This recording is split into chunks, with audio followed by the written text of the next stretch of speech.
Hey there, welcome to That Dang Dad. My name is Phil, and can you do me a favor? Can you release the tension in your shoulders? Can you relax your jaw? And can you close your eyes and take a nice, deep breath? Hold it for just a second, and then release. Want to give me one more? Give me a long, slow breath. Hold it for a beat or two. Long, slow release. Nice. That's really nice. So let's just put the tiger on the table. A lot of stuff is really bad right now for a lot of people. My trans siblings are going through the ringer. My unhoused neighbors are under attack. My Jewish friends, my black friends, my immigrant friends, my disabled friends. Everyone is on the absolute edge right now. And everyone wants to know what to do about it. How do we fight back? How do we stop this? How do we survive?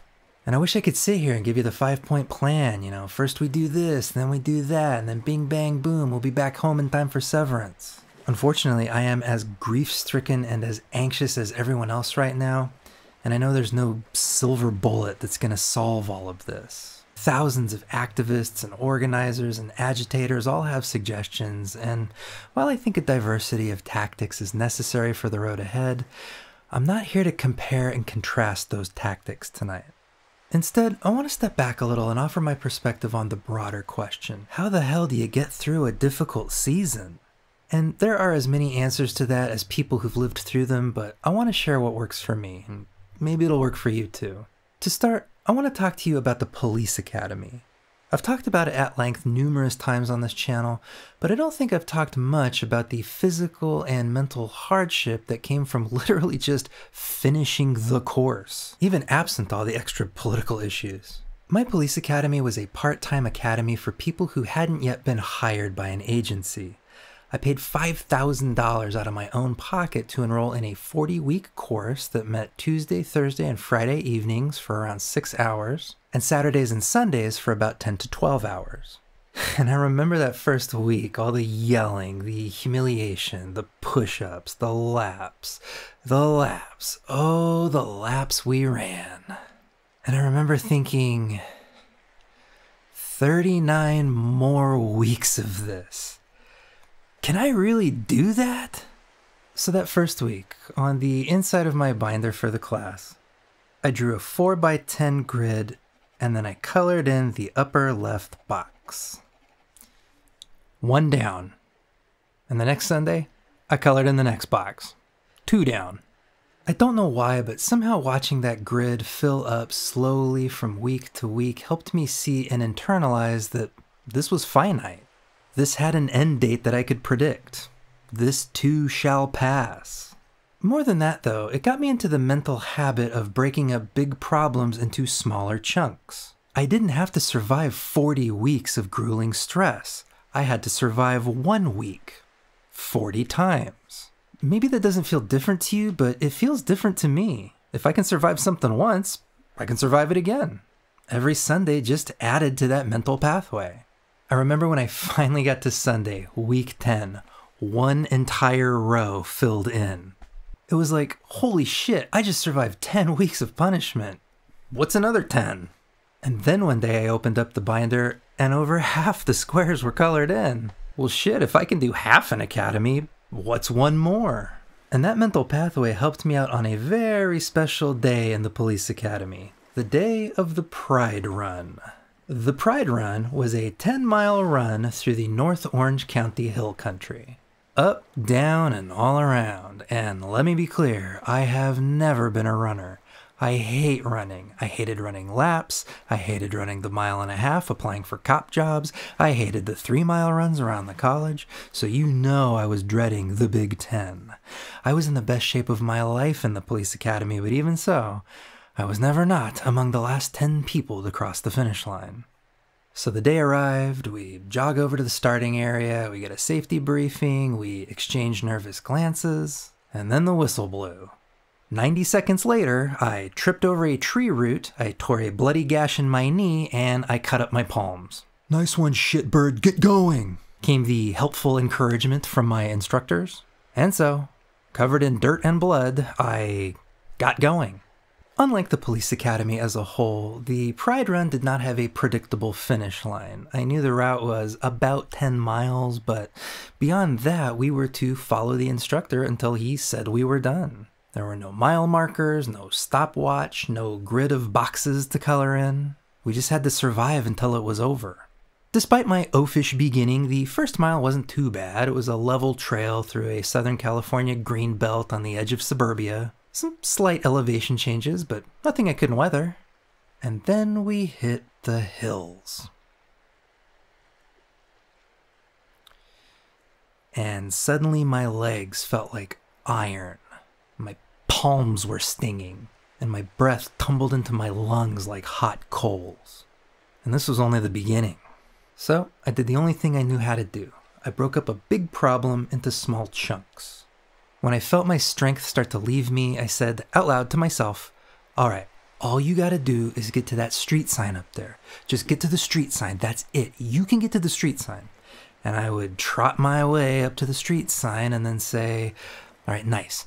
Now you just need to get to that big tree. Look, it's even got some shade. That's gonna be your reward. Get to the tree. And I would trot to the tree, and then we'd hit the ravine.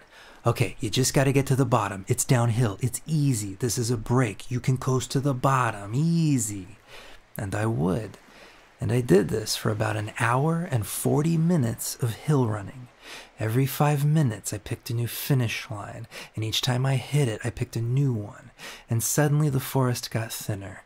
And suddenly the trail gave way to the sidewalk. And suddenly the college was in view. And suddenly it was over. Those of you who are in the military might scoff at a piddly 10 miles, but for me, that was the hardest thing I had ever done, and the hardest I had ever pushed myself in my life up to that point. If you'd have asked me a year prior, can you run 10 miles, I would have laughed in your face, but I did it because I didn't run 10 miles. I ran a half mile 20 times. Since then, I've carried this mental pathway with me for similar situations like difficult exercises or testing days in martial arts, but also for nearly anything life throws at me. When my daughter was a baby, there were days, were there days when I'd had no sleep, my partner was working weekends, and it was my job to keep a baby alive for 8 hours alone on a freaking razor's edge of sanity. Okay, all I gotta do is get her to noon. That's lunchtime. That's our reward. A succulent Chinese meal. Okay, now all I gotta do is get her to 3. That's when I have my coffee. That's gonna taste so good. And look, it's already 1:17. We're practically there already. When I was trying to move my family from Kentucky to Minnesota while selling one house and buying another all within 6 weeks, trying to picture that entire process made my brain shit itself. So, okay, all I gotta do is get my bedroom packed. I gotta get my non-essentials in boxes tomorrow. Okay, done. Now all I gotta do is get the pots and pans packed. That's it. Okay, now all I gotta do is schedule the termite guy for the house. And Friday is a success if I can just get the termite guy on the calendar. Okay, that's done. It's Saturday now. All we need to do to call Saturday a win is to box up the books. That's a win, and then after that, we'll go get sushi. And that's basically how I live my life, one micro achievement at a time. When going from A to Z, I consider hitting B a victory worthy of a tasty treat. So yeah, I don't know what to do about the horrors. I have a few ideas. Some of them involve cooking meals for my unhoused neighbors. Some of them involve Mario's brother. But as I find my strength leaving me, as I find my breath tumbling into my soul like hot coals, right now, all I gotta do is make it to Valentine's Day so I can get my partner and my daughter something sweet.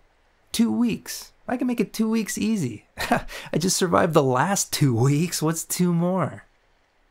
I don't know your life. I don't know your situation, your unique hardships, your special circumstances. I don't know how you're going to survive the next 4 years of United States Nazism, or Keir Starmer's austerity violence, or Germany's fascist rekindling, or Israeli state terror, or whatever political tsunami is bearing down on you.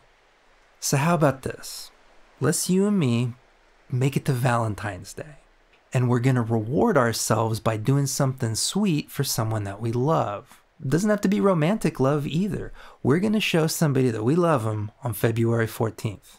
And after that, all we gotta do is make it to March. February is the shortest month. In fact, by the time you're listening to this, it's probably practically over. Anybody can make it through February. That's easy mode. And once March 1st hits, all we gotta do is make it to March 8th. Why? It's International Women's Day, dummy. You're not gonna miss International Women's Day. You're not a misogynist, are you? Of course you're not. You're gonna be there. And then after that, all we gotta do is make it to April 3rd. National Burrito Day. That's our reward, one of the 7 perfect foods bestowed upon us by the Lord. Isn't that burrito gonna taste so good? They'll even make it vegan for you. And after that, you get the picture. You don't have to survive a Trump administration. You just have to survive tomorrow. And you survived yesterday, and you're finishing strong today. You can do tomorrow. And give yourself a little reward at the end because you've earned it after surviving a piece of shit week like the one behind us. We're just gonna keep putting one foot in front of the other again and again. Even if you don't know the destination, you know where your feet are, so just put one in front of the other. Every step is progress. Every inch is a subset of victory. There is a finish line and you are getting closer with every footfall. All we gotta do is get around that next bend.